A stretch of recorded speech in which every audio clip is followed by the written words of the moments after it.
परमेश्वर के महान नाम को महिमा मिले। आप सभी को एएसएम की ओर से जय मसीह की। एक कदम सच्चाई की ओर की इस नई कड़ी में आपका स्वागत है। हम बाइबल की पहली किताब उत्पत्ति के द्वारा परमेश्वर के स्वभाव के विषय में सीख रहे थे और लगभग 2 सप्ताह पहले हमने 6 कड़ियों की एक अध्ययन श्रृंखला के द्वारा अपने इस अध्ययन को पूरा कर लिया था। यदि आपसे ये कड़ियाँ छूट गई हैं या फिर आप इन कड़ियों को देखने में इच्छुक हैं, तो आपके लिए इन कड़ियों के YouTube लिंक्स हमने नीचे इस वीडियो के विवरण में अर्थात डिस्क्रिप्शन में दिए हैं। आप वहां से उन कड़ियों को देख सकते हैं। खैर, आज की इस कड़ी में हम आपके लिए परमेश्वर के स्वभाव पर किए गए उस अध्ययन का एक सारांश लेकर आए हैं। जी, उन 6 कड़ियों के संदेशों को तराश कर, छांट कर और संवार कर हम एक वीडियो में संक्षिप्त में लेकर आए हैं और साथ ही हर बिंदु को हम संक्षिप्त में अंग्रेजी भाषा में भी दोहराएंगे। इस कड़ी को हमने यह शीर्षक दिया है, उत्पत्ति की किताब से परमेश्वर के स्वभाव के विषय में मिलने वाली 6 सूचनाएं। उत्पत्ति की किताब से परमेश्वर के स्वभाव के विषय में मिलने वाली 6 सूचनाएं। 6 things that we learn about the character of God from the book of Genesis। सबसे पहले, परमेश्वर हैं, वे अस्तित्व रखते हैं, वे मौजूद हैं। उत्पत्ति की किताब इस पूर्वधारणा के साथ तथ्यों को प्रस्तुत करती है कि परमेश्वर हैं। वह परमेश्वर के अस्तित्व को साबित करने के लिए किसी तर्क को पेश नहीं करती है, बल्कि इस तथ्य को वास्तविकता मानकर आरंभ होती है कि परमेश्वर हैं। मनुष्य केवल इस महान परमेश्वर द्वारा रची गई एक सृष्टि है। मनुष्य परमेश्वर का मूल्यांकन नहीं कर सकते और यदि हम ऐसा करते हैं तो उसे आंकने के प्रयास में हम न्यायाधीश बन बैठते हैं। वो हमारा निर्माता है और हम उसके नीचे हैं, उसके बाद हैं, उससे बढ़कर नहीं हैं। हम उस पर निर्भर हैं और वह हम पर नहीं। और यह पूर्व धारणा कि परमेश्वर हैं हमें बाइबल के सत्यों को सही रीति से समझने में सहायता करती है। The Bible begins with the presupposition that God exists. It does not try to present any arguments in order to prove that He exists, but it simply begins as if it acknowledges that God exists. And it is this primary presupposition that helps us in understanding the other truths that the rest of the Bible teaches. दूसरा, परमेश्वर के अतिरिक्त सब कुछ परमेश्वर द्वारा रचा गया है। परमेश्वर का कोई आरंभ नहीं हुआ। वह किसी कारण या शुरुआत के बिना स्व अस्तित्व रखता है, परंतु बाकी हर व्यक्ति, हर जीवी, हर वस्तु व पदार्थ इत्यादि की कभी न कभी शुरुआत होती है और वे परमेश्वर की इच्छा और कार्य के द्वारा ही अस्तित्व में आते हैं। दोस्तों, सरल शब्दों में कहा जाए तो मेरा और आपका अस्तित्व और यहाँ तक कि सारी सृष्टि का होना परमेश्वर पर निर्भर है, क्योंकि वही हमारा और सारी सृष्टि का सृजनहार है। और इस तथ्य के आधार पर कि सारी सृष्टि परमेश्वर द्वारा ही रची गई है और उन पर निर्भर है, हम इस निष्कर्ष पर पहुंचते हैं कि परमेश्वर सारी सृष्टि से भिन्न है। बाकी सब कुछ एक तरफ और यह महान असीम व्यक्ति एक तरफ। God has made everything that is there apart from Him. He does not have a beginning. He was not made, nothing caused him. He exists of himself. But everything else that exists, everything was made by God and is dependent on him. तीसरा, उत्पत्ति की किताब सिखाती है कि अनेक ईश्वर नहीं, केवल एक ही ईश्वर है, और वह ईश्वर वही है जिसने इस सृष्टि को बनाया है, और उनके अलावा कोई और ईश्वर नहीं है। और यह एक महत्वपूर्ण सच्चाई है। एक रीति से कहा जाए तो बाइबल ये दावा करती है कि बाइबल का परमेश्वर ही एकमात्र परमेश्वर है और उसके अलावा कोई ईश्वर नहीं। यह बाइबल का एक बुनियादी दावा है। इस बुनियाद के आधार पर ही हम बाइबल की अन्य शिक्षाओं को ग्रहण कर पाते हैं। There are not various gods, but there is only one God, the one who is the God of the Bible, the one who has made the heavens and the earth and everything that is in them. This is a tremendous claim that the Bible makes. There is no other God apart from the God of the Bible. चौथा, उत्पत्ति की किताब के अनुसार Bible का परमेश्वर संवाद करने वाला परमेश्वर है। बाइबल का पहला ही अध्याय यह बात स्पष्ट करता है कि परमेश्वर कोई गूढ़ कल्पना या कोई अकथ आत्मा या कोई रहस्यमय अनुभव या फिर सभी प्राणियों की एक बुनियादी नींव होने वाला कोई पदार्थ नहीं है। बाइबल के अनुसार परमेश्वर एक व्यक्ति है और वह संवाद करता है। वह खुद को शब्दों में जाहिर करता है और विशेषकर वह मनुष्य से संचार बनाने में दिलचस्पी रखता है। वह मनुष्य से संबंध रखने में दिलचस्पी रखता है और इसलिए ही मनुष्य से संवाद करता है।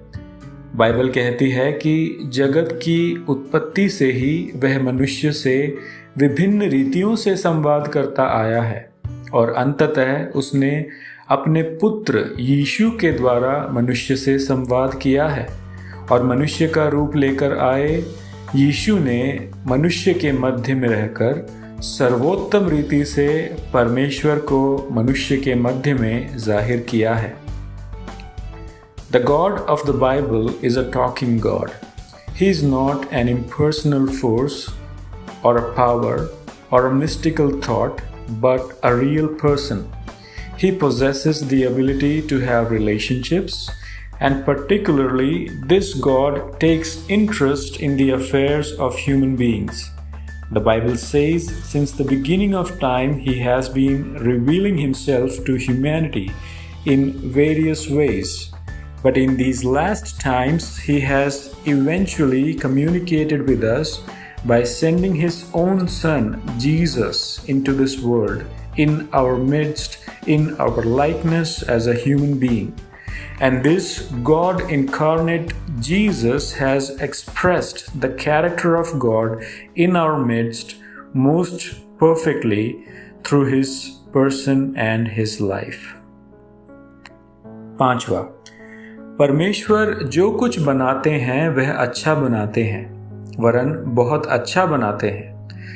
उत्पत्ति अध्याय 1 और 2 में दिया गया वर्णन इस सत्य को बार बार दोहराता है कि परमेश्वर जो कुछ बनाते हैं वह अच्छा बनाते हैं। परमेश्वर स्वयं इस बात का अनुमोदन करते हैं कि उनकी सृष्टि में सब कुछ अच्छा है और परमेश्वर के न्याय के अनुसार यदि कुछ अच्छा है तो इसका अर्थ है कि वह अचूक और सिद्ध रीति से अच्छा है, मनोहर, उत्तम और त्रुटि रहित है। आज यदि हम इस जहां की ओर नज़र उठाकर देखें तो शायद ये कहना असंभव होगा कि यह संसार त्रुटि रहित है, परंतु बाइबल के अनुसार इसकी असली अवस्था, इसकी आरंभिक स्थिति त्रुटि रहित ही थी और परमेश्वर द्वारा बनाई गई असली सृष्टि की अच्छाई, उसकी त्रुटिहीनता परमेश्वर की अच्छाई की ओर संकेत करती है कि परमेश्वर अच्छे हैं। बाइबल इस बात पर अत्यंत जोर डालती है, परमेश्वर सिद्ध रीति से त्रुटिहीन और अच्छे हैं। Whatever God creates, He creates it good. In the opening chapters of the book of Genesis, God Himself remarks that everything in His creation is good. And if anything is good by God's evaluation, we are to understand it to mean that everything in God's creation is perfect and without evil. Today it may not be so, but God's original creation was perfect and without evil, both physically and morally. This also indicates that this God himself is good, perfect and without evil, which is something that the Bible stresses again and again. छठा और आखिरी, जब परमेश्वर अपने रचनात्मक कार्य को समाप्त करते हैं तो वे विश्राम करते हैं। जी, परमेश्वर अपने रचनात्मक कार्य के अंत में विश्राम करते हैं। इसका अर्थ है कि एक पड़ाव आता है जब परमेश्वर सृष्टि के कार्य को अर्थात अपने रचनात्मक कार्य को समाप्त करते हैं। इसका ये अर्थ नहीं कि वे हमारी नाई अत्यंत परिश्रम करने के पश्चात थक गए थे, बल्कि इसका अर्थ ये है कि वे अपने सृष्टि के कार्य के अंत में आ पहुँचे थे। उस दिन को जब परमेश्वर ने अपनी सृष्टि के कार्य को समाप्त किया, वे विशेष रूप से निर्धारित करते हैं। इसके अतिरिक्त हम परमेश्वर की सृष्टि के विषय में ये भी कह सकते हैं कि सारी सृष्टि परमेश्वर की महानता और महिमा का प्रचार करती है। सृष्टि का मूल क्रम, उसकी विस्तीर्णता, उसका भौतिक विज्ञान, नन्हे प्रवासी पक्षियों की अद्भुत क्षमताओं, एक विस्तारशील ब्रह्मांड के अकल्पनीय परिमाण से लेकर सूक्ष्माणुओं के छोटेपन तक, सब कुछ इस महान परमेश्वर के सामर्थ्य, वैभव, बुद्धि, ज्ञान और महिमा को प्रकट करते हैं। When God finishes his work of creation, he rests. That is, there comes a point when God brings his work of creation to completion. It does not mean that he became tired and needed rest, but that he had come to the end of his work of creation, and he distinctly marks out the day when he completes his work of creation. We can also make this comment about the creation of God, that the entire creation proclaims his greatness. Wherever in this universe we turn, we see the hand of an infinite, powerful, wise and glorious God behind it. तो दोस्तों, ये था परमेश्वर के स्वभाव पर किए अध्ययन का एक सारांश। जल्द ही हम आपके लिए एक कदम सच्चाई की ओर से की अगली कड़ी लेकर आएंगे। हमें आशा है इस वीडियो के द्वारा आपको लाभ पहुंचा। यदि आप हमसे संपर्क करना चाहते हैं तो स्क्रीन पर दिए इन माध्यमों के द्वारा हम तक पहुंच सकते हैं। आप हमारे साथ अपने सुझाव, अपने प्रार्थना निवेदन व बाइबल या ईश्वर से संबंधित संदेह बांट सकते हैं और हम अपनी क्षमता के अनुसार आपकी सहायता और आपके लिए प्रार्थना करेंगे। आइए इस गीत के साथ अपनी इस कड़ी को समाप्त करें।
छौ दिन में प्रभु जी कैलन उ काम हो, 6 दिन में प्रभु जी कैलन उ काम हो, 7वां दिन उ कैलन आराम हो, 7वां दिन उ कैलन आराम हो।